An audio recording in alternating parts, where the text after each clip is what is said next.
if you have a deadline you need to hit, work, work, work, work, work. Do it as much as you can. Or if you want to get out of a situation, do what you need to get out of that bad situation. But for those of us who are fortunate enough to be in these positions, it's best to not become too, I guess you could say, complacent with our immense opportunity that we have and the immense luxuries that we have in first world nations like I live in. If you kind of catch my drift and what I mean. So, what's the best advice you've ever received?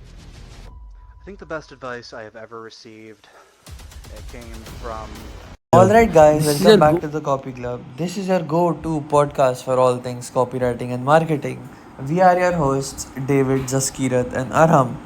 Here we discuss how to persuade people, write sales pages that convert, and write copy that clients will pay you thousands of dollars for. Today, we have Domium on the show. He's a well known copywriter in the copywriting space. He has made around $60,000 in 9 months. It's so good to have you on the podcast, brother.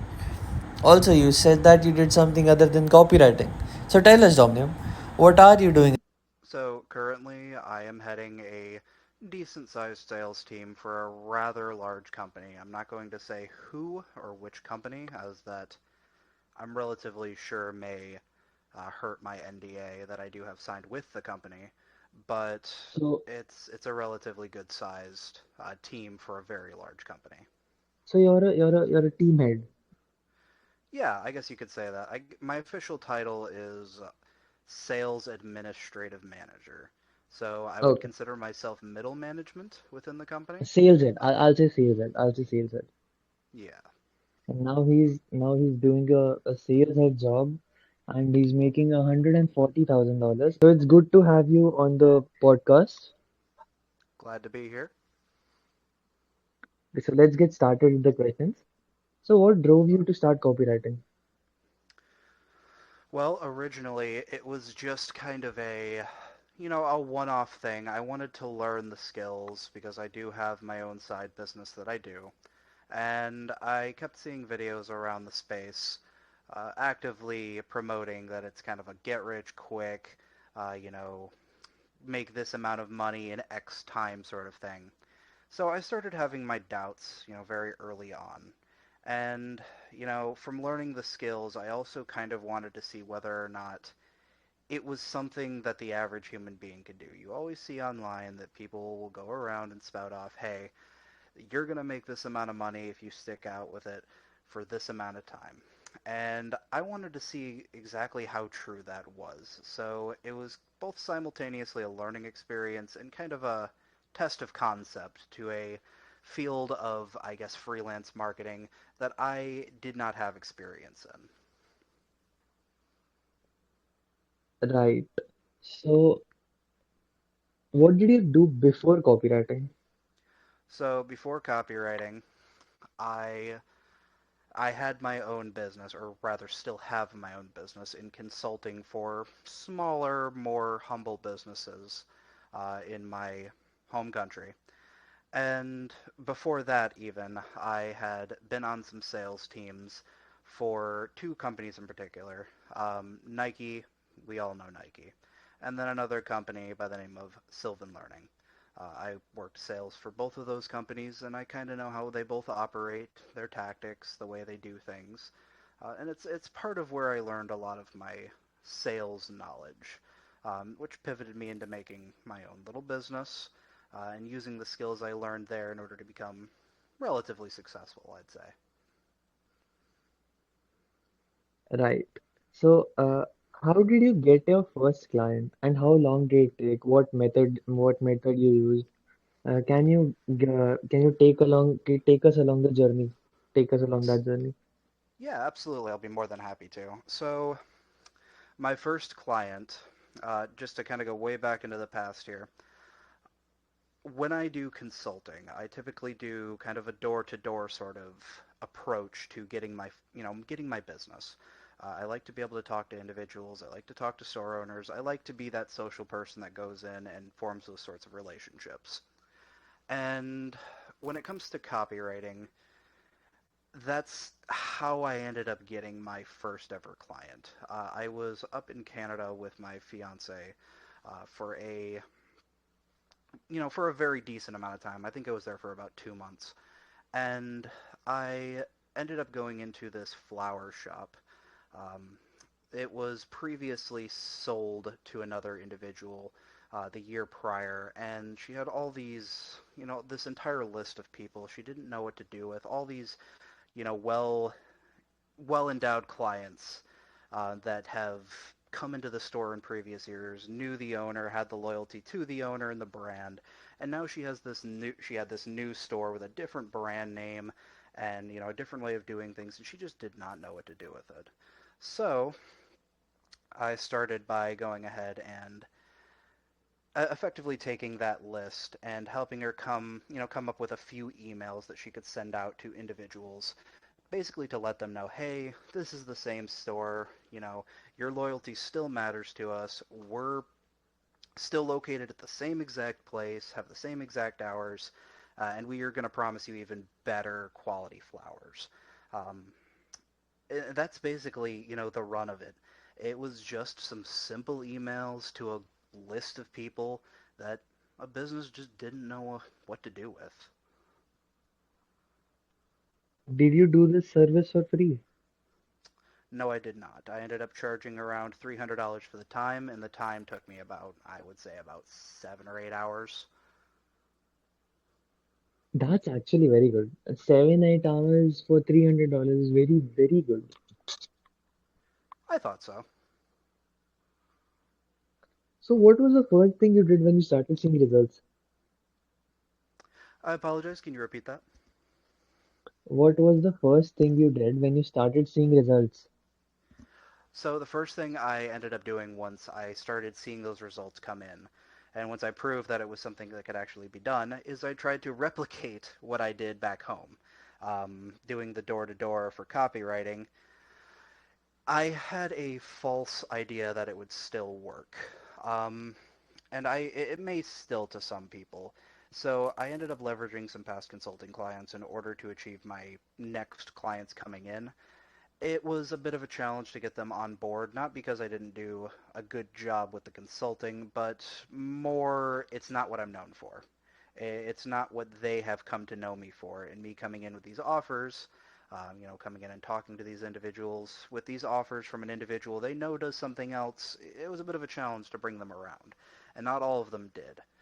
Um, so I effectively went to these other businesses that I had already worked for and pitched this service to them. And like I said, I got a couple on board.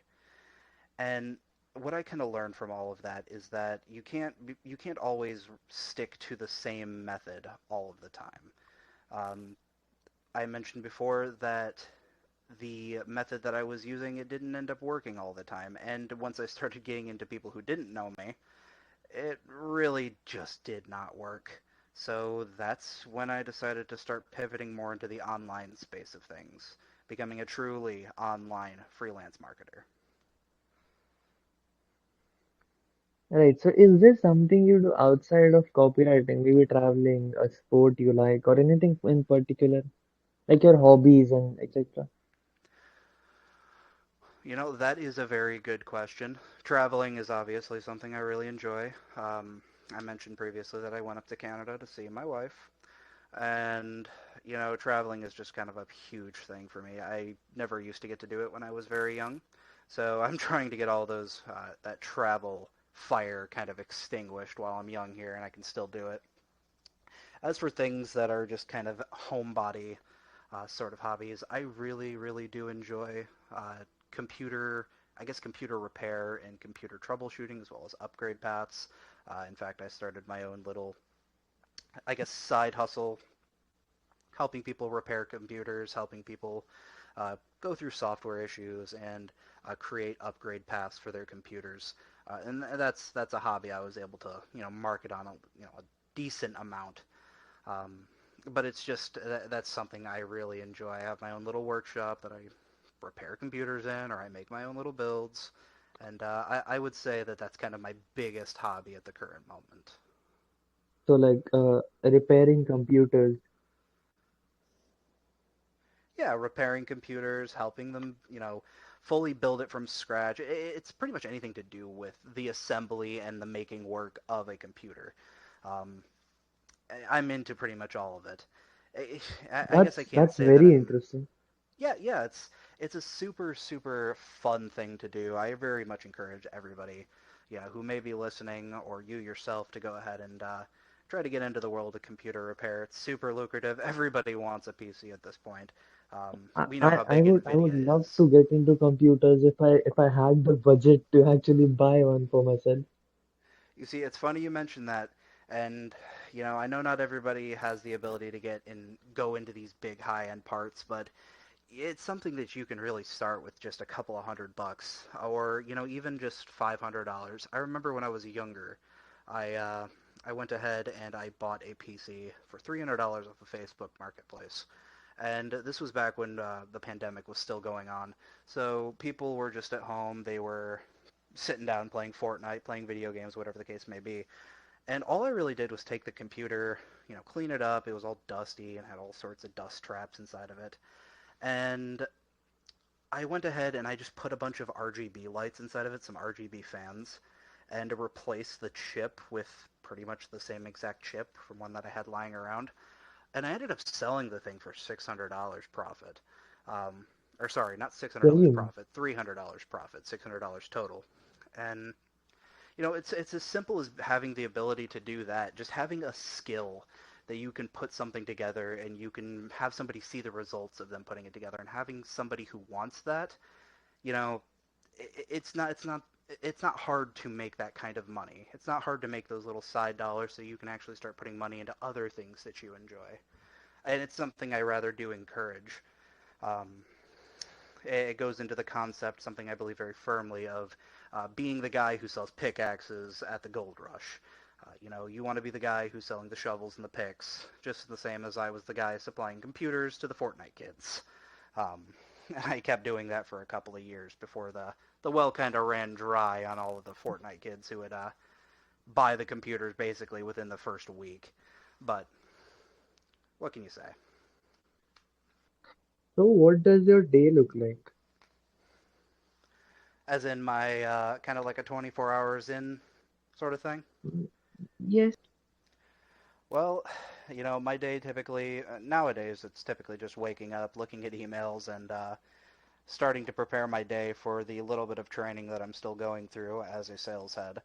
Um, when I have a lot of free time, when I'm like a lot of the people who may be watching here and they're, starting their online business, I would wake up.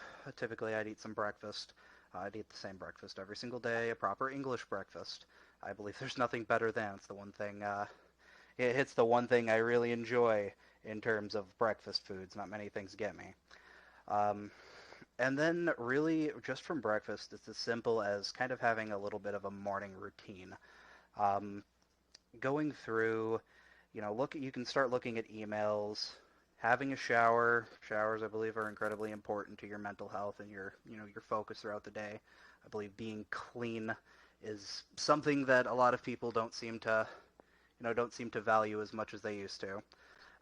And just taking some time to prepare myself for the day. And then it's just as simple as getting to work. Writing out those emails, doing the outreach. I like to set myself a little bit of a goal for the day, a micro goal that I can say if I've done this goal, then whatever happens, I'm satisfied with how things have gone. Whether that be I outreach to 15 people today, I I made this many pieces of practice copy. Whatever the case may be, whatever little goal you want to set for yourself, I believe is super important to keeping yourself on track and making sure you don't get discouraged when the day doesn't go as you planned.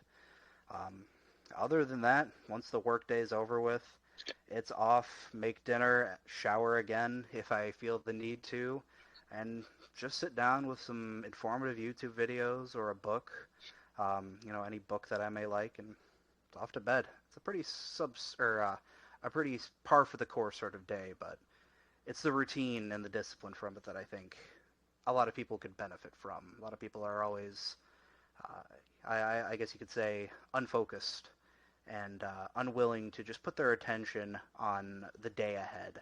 as opposed You're to living the several life, different things. you're living the dream life of many people, many, many people. I feel and I do understand that. And that's not to say that there are many people out there that aren't getting up every single day and they're putting the effort in. There are people in a lot less fortunate circumstances that I am. Um, that they don't have the time to go ahead and do that. They need to get things done now. But, for the people who do have that opportunity and the privilege to take themselves and be able to wake up every day and have these routines and take things slow, um, and they're not on a deadline with their lives. I think it's something that everybody should be able to take advantage of, and definitely something when they've finally gotten out of bad situations that they should take advantage of. By all means, if you have a deadline you need to hit, work, work, work, work, work. Do it as much as you can. Or if you want to get out of a situation, do what you need to get out of that bad situation. But for those of us who are fortunate enough to be in these positions, it's best to not become too, I guess you could say, complacent with our immense, immense opportunity that we have and the immense luxuries that we have in first world nations like I live in. Um, if you kind of catch my drift and what I'm meaning there. Right. Okay. So what's the best advice you've ever received? What's the best advice I've ever received? I think the best advice I have ever received, it came from somebody in my family that I deeply respect, my stepfather. And they gave me the advice of this too will pass. And what that translates to is that no matter how bad of a day you're having, no matter how terrible things may seem, no matter you know, how bad things actually get in your life, things will pass. There are things that will get better. Some things may not improve instantly, and your life may, never improve to where you want it to be, but I will tell you right now that your life will, in fact, get better. The bad will subside, the storms will subside, and you will be happier. This is exactly how I think about life. Oh, I'm glad to Like hear it. when I'm having a bad day, say like uh say like I'm having a bad day in copywriting, I'm not able to write emails. I'm like, okay, this will pass. Tomorrow will be able to write emails. The day after tomorrow I may not be able to write emails. The day after that will be great. Exactly. And I think it's important to understand that it's not just for email marketing or anything like that. If you have like a bad breakup or your home life isn't that good and you're in a bad situation, just remember that it will pass and that good times are coming for you. It's just a matter of when, or yeah, it's just a matter of when, not if. It's a time thing. Exactly. Also, when you're having good times, the bad times are also coming. Mm. So what are some principles that led you to become a successful copywriter? Well, remembering that the individuals you're speaking to are human too. They're individuals who they aren't just money bags. They're not just a mechanism to sling your product into. Um, you know, remembering that the other person on the other end of the phone or the other end of that call is a human being with feelings and emotions, biases, the whole nine yards. It's really important to remember that because I think a lot of the time we can dehumanize the people we're speaking to, especially online. And it's not even intentionally, nothing like that. It's more we stop thinking of them more as humans and more as online compatriots or just somebody online I'm talking to. And I believe that it's really important for an individual to remember to keep the humanity that you have speaking to the average human being you have on the street that you would for a business owner, a friend, a family member, whatever the case may be. I would say that another very important and a very crucial principle that led me to where I, ended up becoming successful is that time is money. You don't have a lot of time on this earth, but that doesn't mean you don't have enough time to make money. So a lot of people when they get into the freelance marketing spaces or any marketing space or any online business or hell, even any business, they they seem to get caught up in the fact that I have to make this money now. If I don't have this amount of money by this certain date, I'm screwed. I'm never going to be successful. I'm never going to be happy. My family's not going to be taken care of. And I think remembering to slow down, look at things from a goal-oriented and a very rational point of view and understand where you are in comparison to where you need to be and planning things out accordingly instead of focusing on how fast you're doing things is just one of the most crucial things you could possibly do. Otherwise, you just rush and rush and rush, and nothing ever gets done right, and you just end up delaying your success. And maybe even worst of all, you end up getting discouraged when things don't pan out the way you thought they would.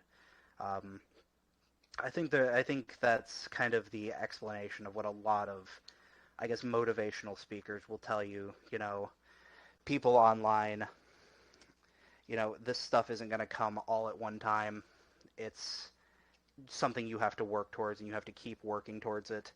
I think that's kind of the mellow transition, or sorry, translation of that sort of concept that gets kind of shoved in your face all the time. That it's okay to take time to do things. It's okay to plan things, and that you have way more time than you think you do.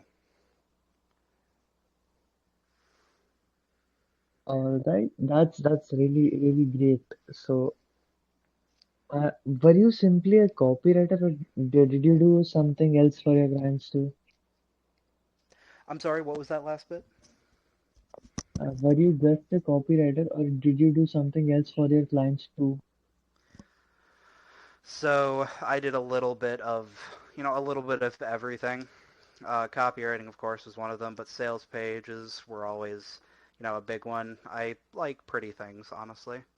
So being able to design nice looking pages, especially when I have a reference point of what good pages are supposed to look like, doing that for people has always been good, as well as, and it's a very underappreciated niche of work, but placements in terms of marketing, where things go out and when they go out, where on this web page should things be, where in this email should things be.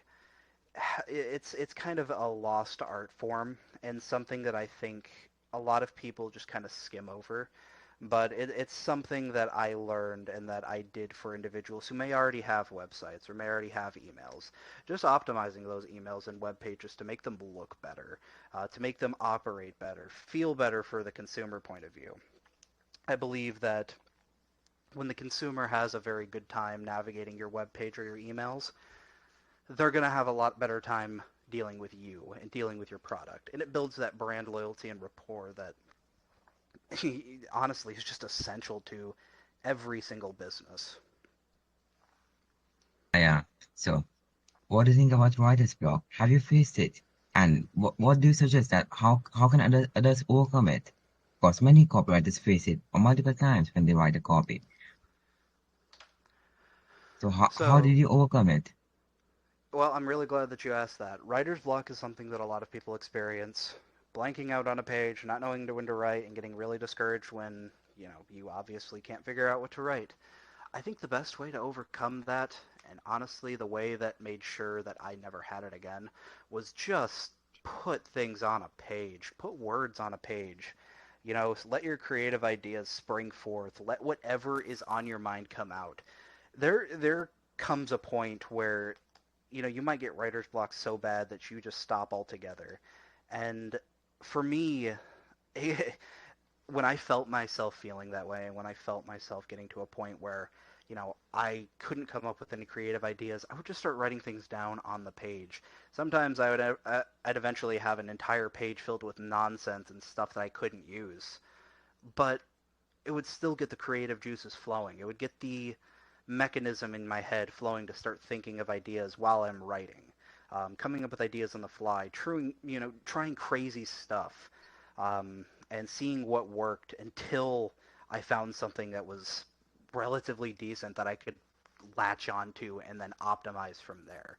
You know, It was even as simple, oddly enough, उसको at one लगाया point I was at some point I was writing, and eventually I ended up filling like half a page with just curse words because I was that tired with not being able to figure out how to write for a particular client. And even just that, the act of writing and the act of putting things down on a page was enough for me to start establishing a tone for the email and start establishing how I want things to go and where I want particular pinpoints to be, how I want the subject line to look. Even just that is enough to get you going. So I guess at the end of the day, don't stop writing. When you're blanking out, just write what comes to mind. Because eventually, you know, uh, like the old saying goes, eventually a monkey with a typewriter is going to write Shakespeare, and you're no different than the monkey. In fact, you're probably better than the monkey. You will end up writing something eventually, and a lot quicker than that monkey will. Yeah, to be Uh, honest, I think just a little research before you write copy can do wonders for you. So yeah, you just need to plan out what you are trying to say and what's your product and just have it all planned out in your head, and it will naturally come out from your subconscious. And I also Absolutely. think that market research is the most important thing before writing copy, because because I believe that you can't write for a market you don't know. So what do you think about that? Have you done market research, or do you just go uh, go right? So I do agree with you that market research is incredibly important. However, a lot of people, and maybe this is more the correct way to do it, they end up doing market research before they even end up putting anything onto a page. I feel for my own self that ends up putting me into a point of, I guess, analysis paralysis. Um, I just do research, research, research, research, and then I leave myself with little to no time to actually get to the end of the deadline or do my best work. That's me. So when I do market research, typically it's going to be while I'm curating my rough draft. I'm learning the basic information that I need to know. I'm learning the information that needs to go onto the page. And then as I'm optimizing, I'll take specific things about the individual business and I'll do research into it. For example, recently, or not recently, but a few months ago, I did a ice company, a ice removal company, I guess. They have their own brand of ice removal salt, all these different tools, and I didn't know anything about the science of ice removal, so I, being an individual who lived up in the north, just put down what I knew for a fact onto the page, and from there it was just as simple as going through it and taking a look at exactly what about the entire product I needed to understand, and the individuals I was marketing to, who they were trying to market to. And eventually it just all came together as I was optimizing and researching kind of at the same time. Now, like I said, I don't think that's primarily the best method. I think that's something that you need to plan beforehand. But for me, that's what worked.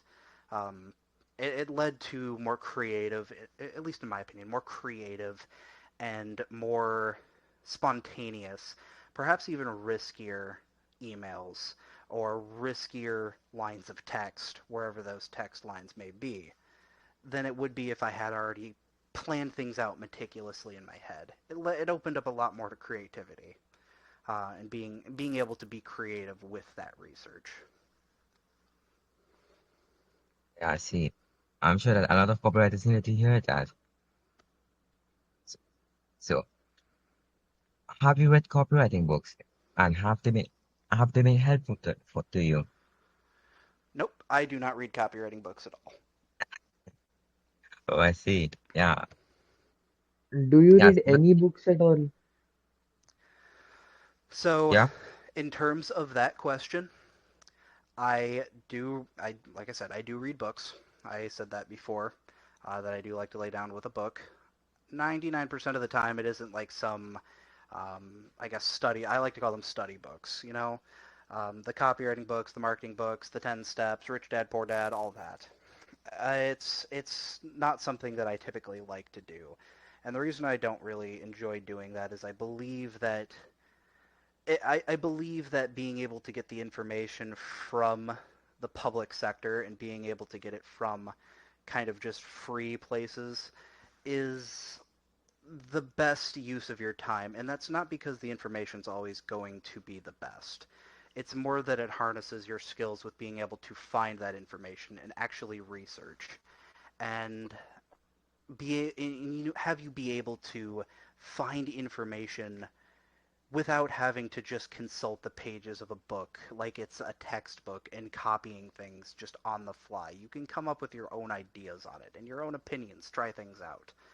I never say to reinvent the wheel. I always say to improve upon it. So put your own creative spin on things and don't just rely on books to kind of get things done. Of course, that's not to say they're bad or anything like that. I would be the last person to say that. But at least in my experience, having those essential skills to find that information you need on your own instead of having it kind of handed to you on a silver platter makes you far more effective and far more creative when you're handling your actual clients and handling those products that they expect you to create.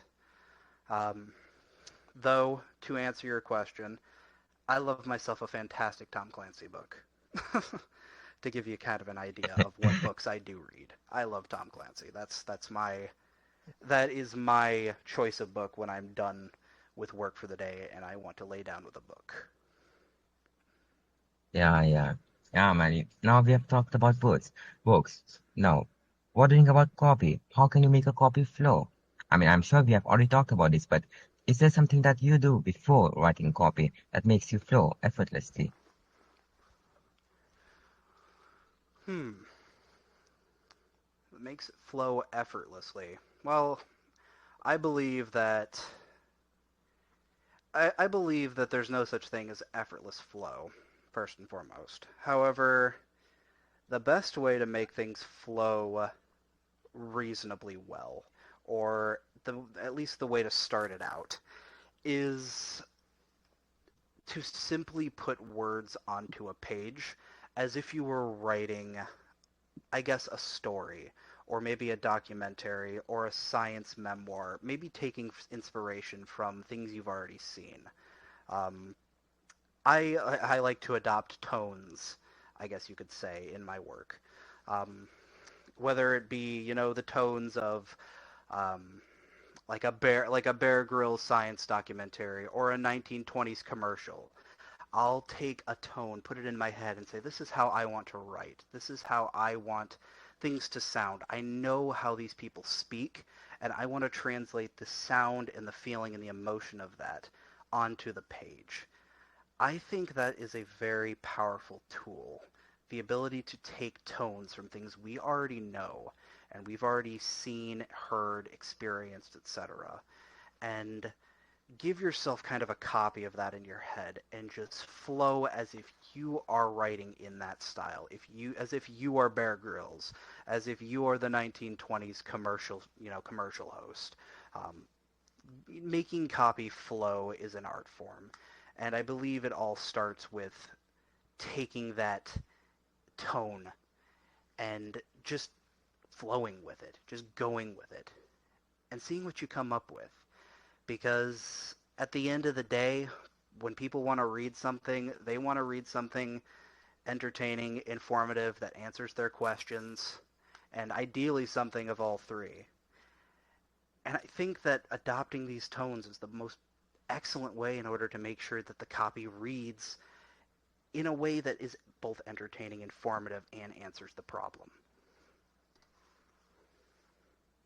Mm, yeah, man, but people also, handwrite copies of the 90s ads and the 80s ads, like the ads, and people become a lot better by handwriting copies than without.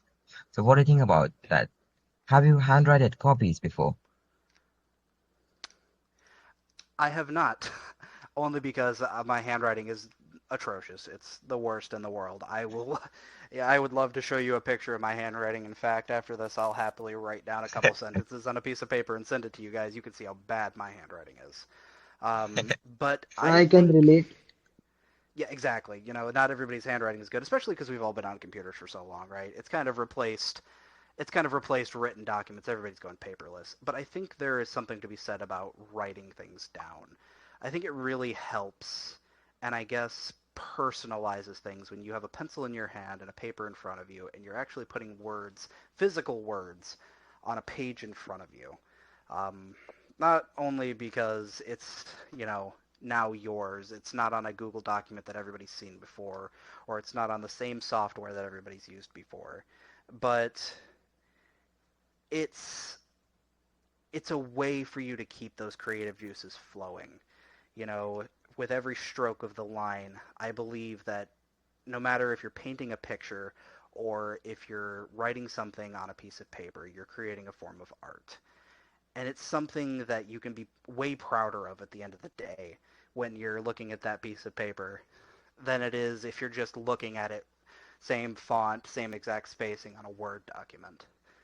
So I'm glad you mentioned that. I believe that there is a lot of merit to doing it by hand.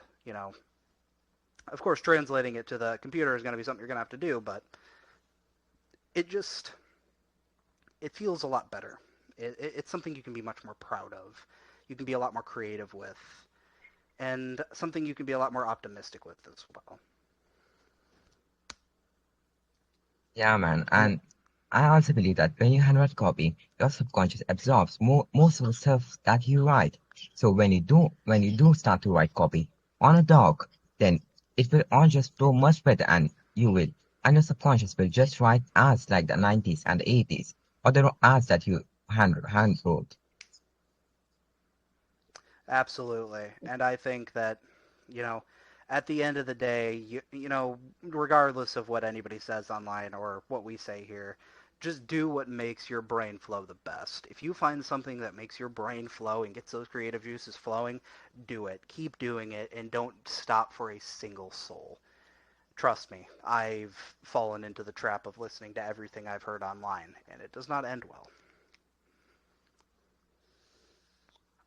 Yeah, All man. right. So now I have the most important question here. So how did you outreach to your clients? What was your total outreach? Like, how did you find them? How did you outreach to them? How did you go on the sales call? Like everything. So my outreach process started with an idea. The idea was, who do I want to write for today and who do I know? If I couldn't find anybody I knew or anybody I knew of in terms of businesses that I have heard of or seen online or even just in my local area, it would be as simple as coming up with a topic. So I'm going to use the topic again of ice removal, like an ice removal company. It was as simple as finding their email online. Most businesses, they'll have a correspondence email or a marketing email somewhere within their web page in their contact us. Um, Most of the time, can't say that that's entirely the case. Regardless, it would be as simple as going ahead, picking up that email, and once I have that email and I knew that I could establish, or at the very least potentially establish, a line of contact between me and the business, it was as simple as it was as simple as emailing very short, very to the point propositions to the individual. Um, you know, like I said before, business owners, they're human too. And business owners especially, they're trying to make sure they make the most amount of money as possible, keep their business afloat, make sure their families are secured. So they're not going to take kindly to everything that comes through their doors or into their inboxes. So keeping things short and to the point, talking to them, trying to start that initial conversation, um, you know, being creative with it first and foremost. It's as simple as doing that. You don't have to have a specific layout. I know there's a lot of gurus out there, like for example, well, I won't mention the name, but the old bait and riz on Instagram. Nobody wants to see that. You get flooded with these messages. Oh, it's a copywriter. They're going to give me subpar work. Gone. When I email people, it's as simple as introducing myself, This is what I do, this is who I am, and just offering to talk with them a little bit about the business, seeming actually interested in the business and being interested in the business, and wanting to learn more about the business and see if you could be a good fit for the business and whether or not they would be a good fit for you is super important.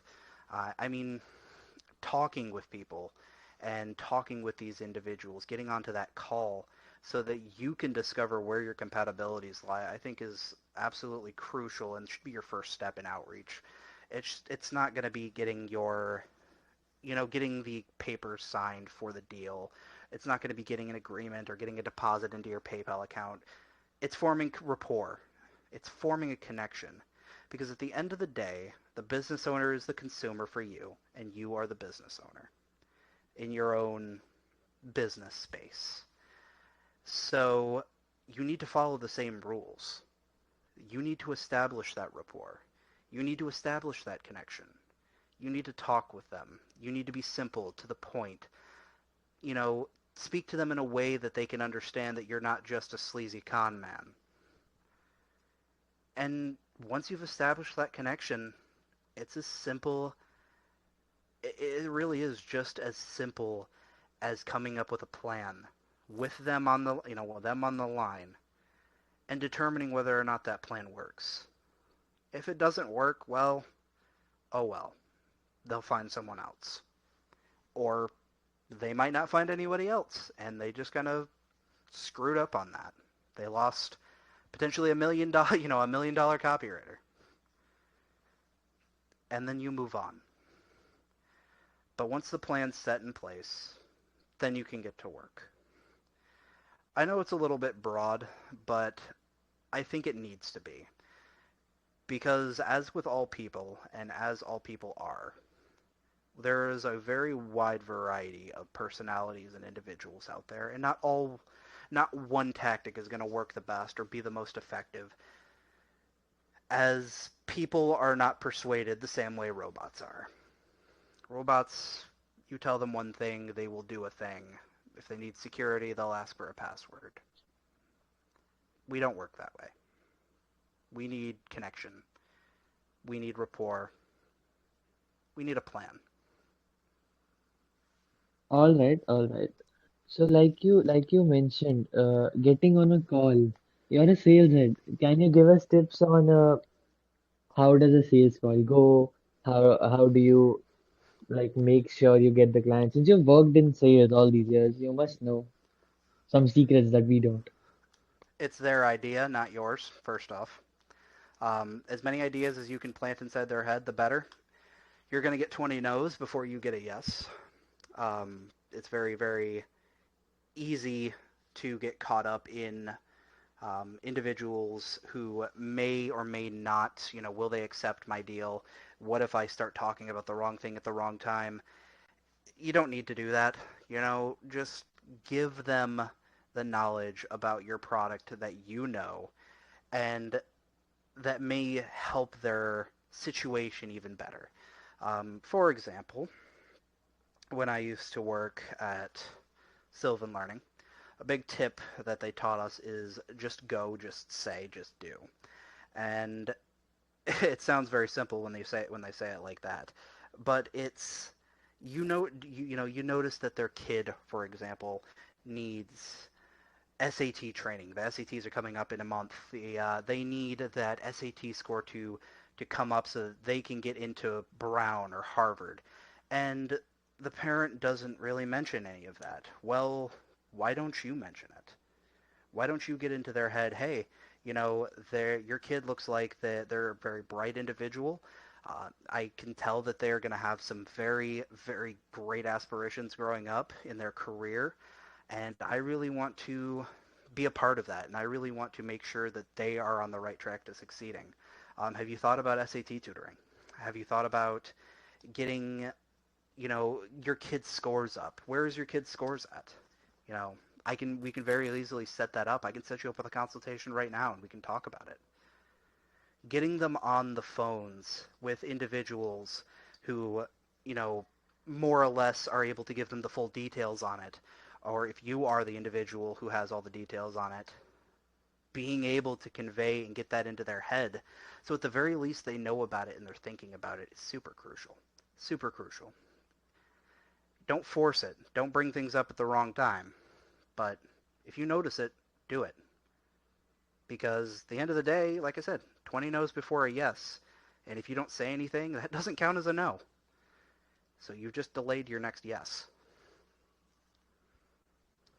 Yeah, man. I So, also think so that the when people use basics. bait and switch, the business owners think that business owners actually resent them because they are coming in as a customer or acting as it per se, and they switch to, of course, their offer.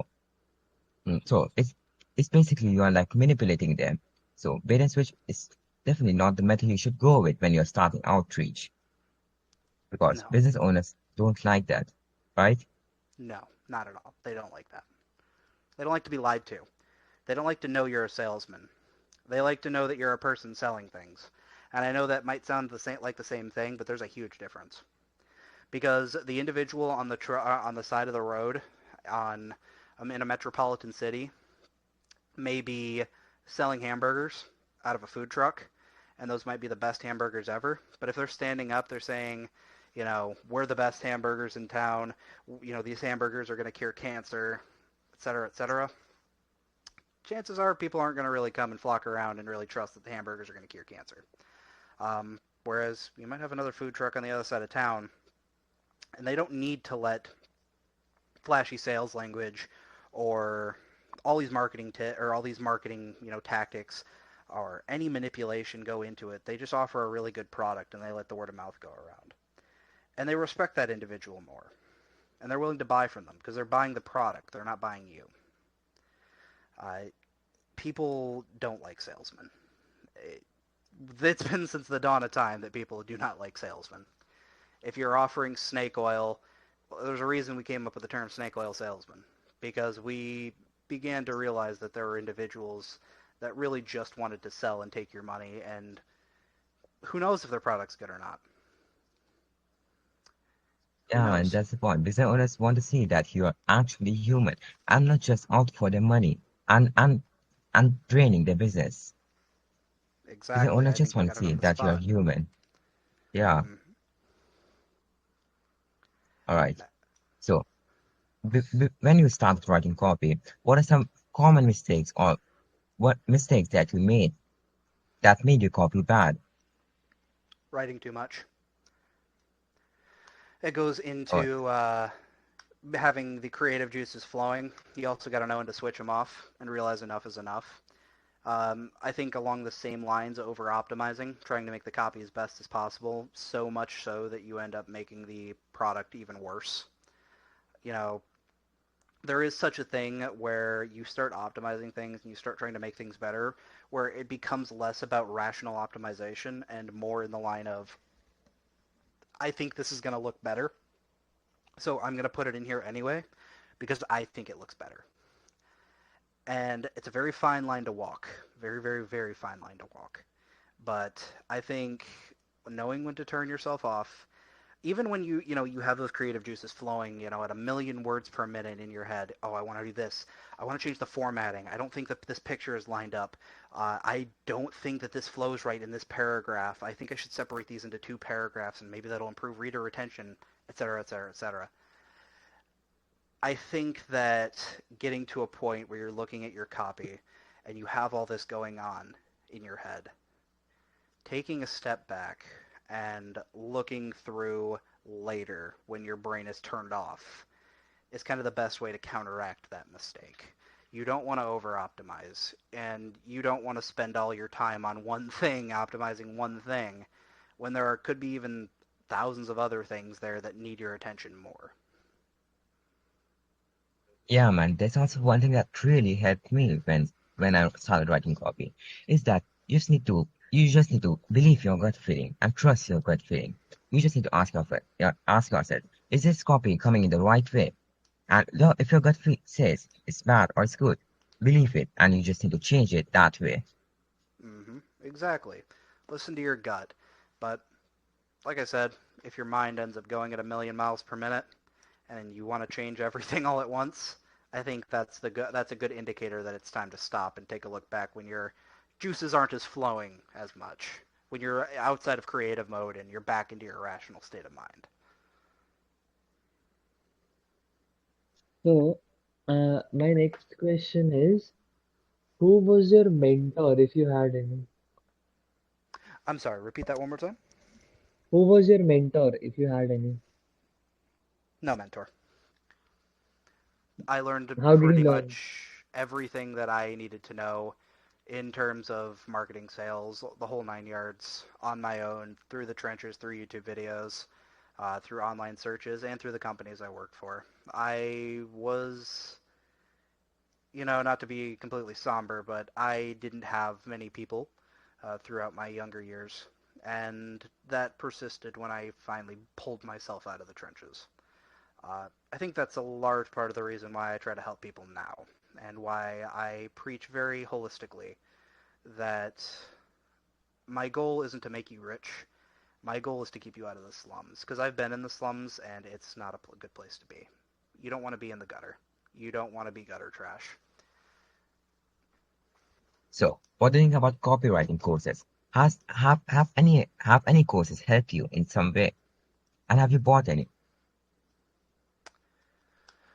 So, a lot of you may know me from Tyson 4D's individual courses. Yes, I you banned me. You were his moderator. You banned me when I first saw you banned me. And I apologize for that. Looking back, I was just way too deep into the moderation sort of things. When it comes to moderation, I'm very by the books. So I apologize for To that first be and to foremost. to be fair, I was selling courses. Yeah, man. In all honesty, what did you um, do that Dominant banned you? Tell us. I don't know. I was selling courses. Then some that Sevch guy reported me. He repeatedly tagged Domium. Domium came online, and then when I came online the next morning, I couldn't see the server. I was banned. I'm sorry. I'm sorry. It was back when I actually still believed that Tyson 4D was worth anything. Um, but I will give the guy one thing. He did introduce me to he did introduce me to how kind of these get rich quick gurus kind of work. I believed, we all know Andrew Tate's a little bit of a little bit fun. He's, this outspoken guy. I'm gonna make you rich, et cetera, et cetera, et cetera. He's pretty much the token get rich quick scheme guy. It feels like that. He may not preach that, but it very much comes across that way. Um, and when I saw Tyson, I didn't get that impression of him. Later on, it started to dawn on me that a lot of people sound like this, where they'll play on the I'm not a salesman, I'm not a get rich quick guru sort of guy, and then give you the most BS information you've ever heard. Um, but I have not purchased, to go back to your original question, I have not purchased any courses. Um, but if I were to endorse a course, if I may, to anybody who may be listening, I believe that Copy That's videos and Copy That's courses, of which I believe they have one currently. Um, I believe that's going to be one of your best bets in terms of low-ish end courses that the everyman can kind of afford. Um, they have a lot of information for free that they give online. They do a lot of stuff. They're very excellent people. Uh, and no, I'm not. I'm not a moderator there. I have no reason to shill for them or anything like that. But after I found that server, I started looking through their videos, and I started looking at the hosts as people, and I'm like actually astonished that they were able to get away with being genuine in today's space and do it quite successfully. They're still growing as we speak. And I think that they're going to be, for right now, they're going to be one of your best bets going forward. Now, of course, there are some, you know, successful copywriters out there that I'm sure have some very, very high-end courses who would be more than willing to take your money. But I don't really search around those spaces all that often. I don't search around those super niche down copywriting courses, digital marketing courses, anything like that. Um, I really prefer the one that goes for the everyman, and I believe copy that's going to be your best bet. Yeah, man. Now, today, everyone and their grandma has copywriting courses. And yeah, it's just spread out everywhere, and they're telling things that they don't actually know to people. Exactly. I think that's a huge, huge problem. People believe that, well, actually, they're taking my advice I said previously way too literally. I remember back a little bit earlier in this conversation, I mentioned it. Be the person who sells the pickaxe and the shovels during the gold rush. Well, your gurus are the ones selling the pickaxes and the shovels. The only problem is their shovels and pickaxes are made of cardboard. 99% of the time. Yeah, man, they're just draining the new copywriters out of their money. Yeah, Exactly. it's just not, yeah, they should be looking to help people, but yeah. So, Tyson teaches people. Tyson's mostly emphasizes that people should go for email marketing, and his viewers and people that watch him also go for mostly copywriting. But what do you think about sales pages and other forms of copy, like building funnels, for example? Do you think copywriters should spread out their skills? Learn as many things as possible. I believe that's what makes you a valuable individual. In fact, when it comes to the places I've worked for, I think a lot of the big businesses have learned this as well, where learning should be rewarded. So once you've learned something, you get a pay increase, or you get an extra tier bonus, or you get more experience, which pushes you faster and faster towards a promotion, whether that be laterally or horizontally within the company. And I think that the same concept needs to be applied to the individual scale. You know, you're only going to be as valuable as the things you know and the things you know how to do. For example, before you joined there, Arham. May I call you Arham? Arham? Yeah, yeah, it's good. Awesome. Um, before you joined, me and Jaskirat here, um, were speaking about my hobby as a computer repair specialist, where I do, make a little bit of money off of that. That's the thing. It added to my income, and I know how to do it. So I've been able to make money off it, and I don't think it's any different when it comes to being a copywriter or an email marketer or being in the marketing space online. The more you know, the more valuable your product is going to be, and your product being your skills and what you can offer. You know, the more you know, the more you can give out, the more you can do, the more you're going to be able to make an individual money. Like, you may know everything there is to know about email marketing, but when you look at their web page and how it's laid out, and even within emails, if we want to even go back to emails, their email health and how things are on the technical side of things, and their email accounts and how good standing they are, all of these things, these small little things, they contribute to a much greater service. And the more you know, the more you can give.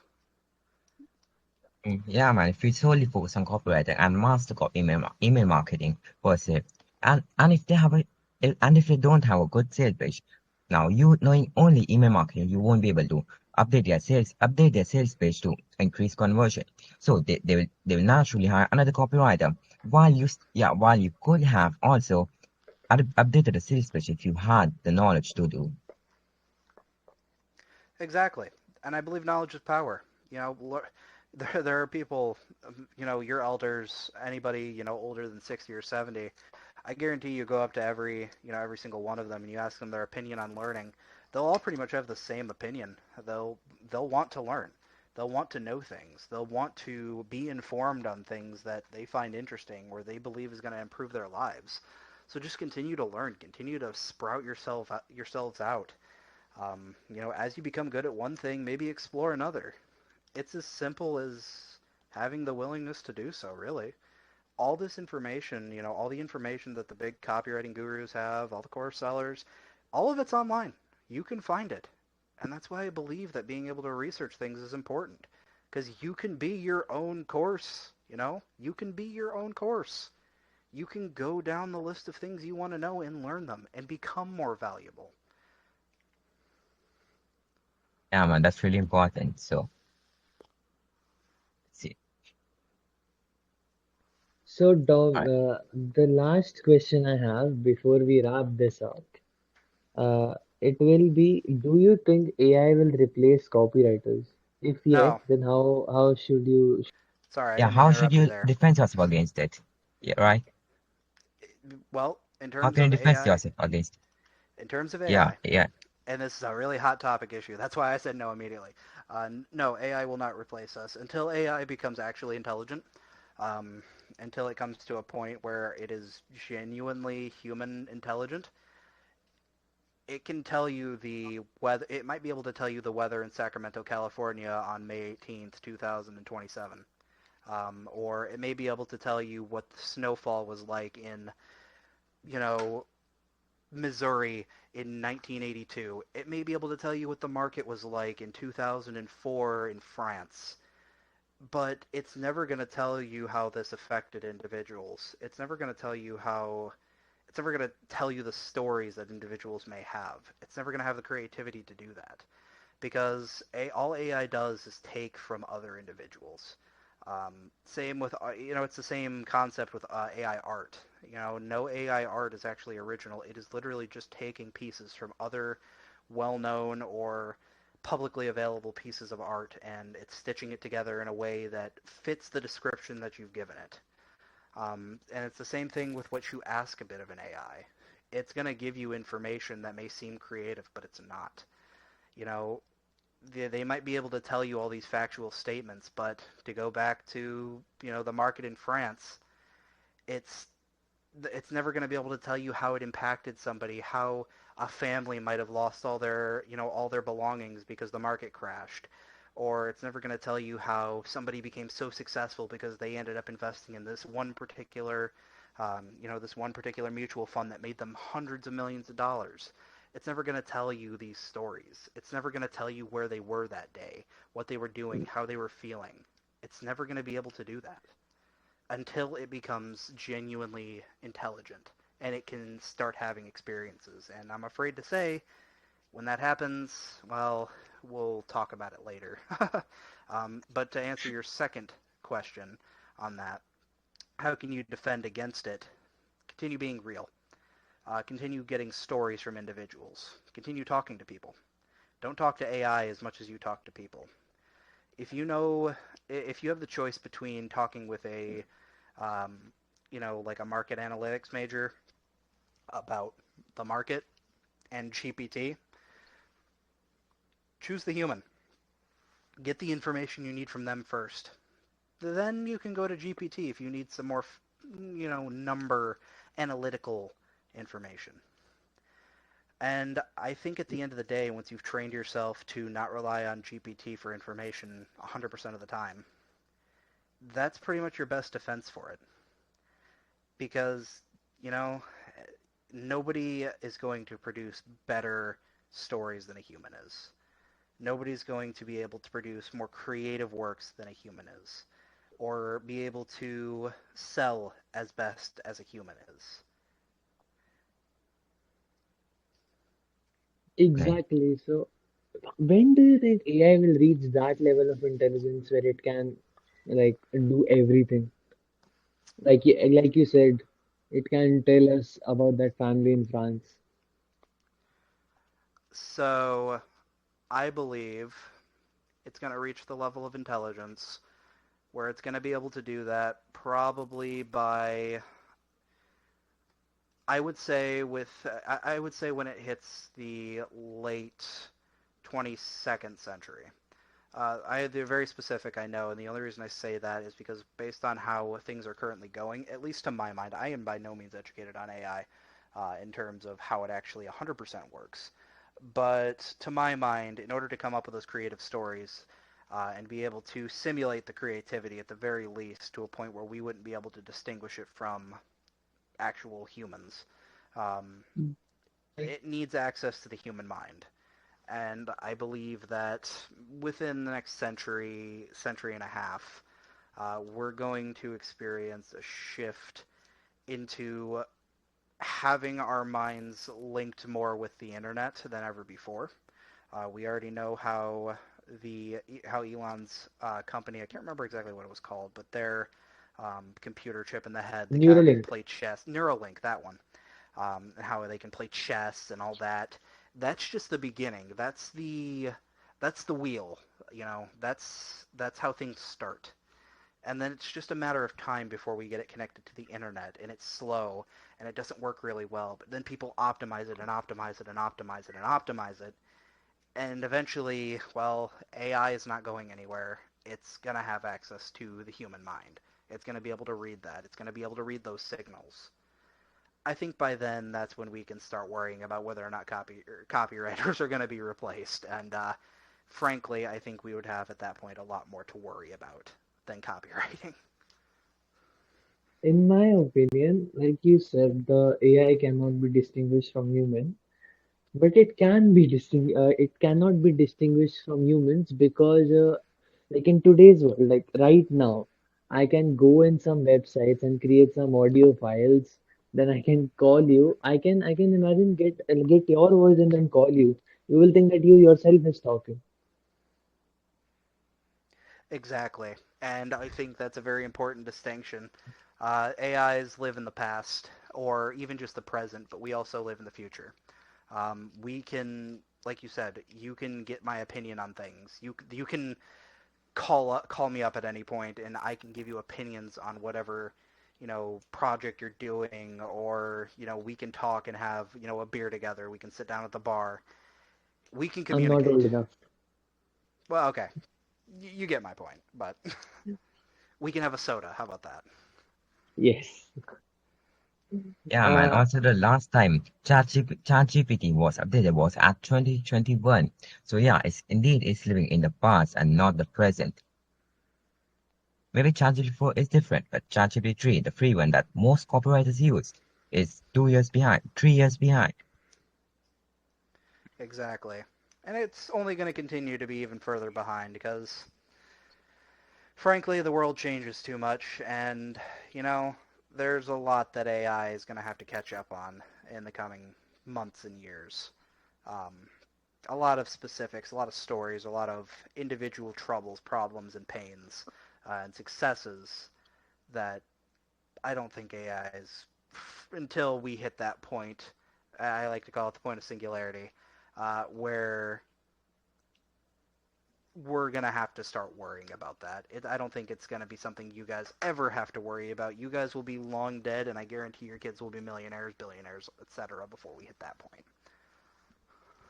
Alright, so aside from AI, what do you think is a crucial skill that a copywriter must have to become a good copywriter?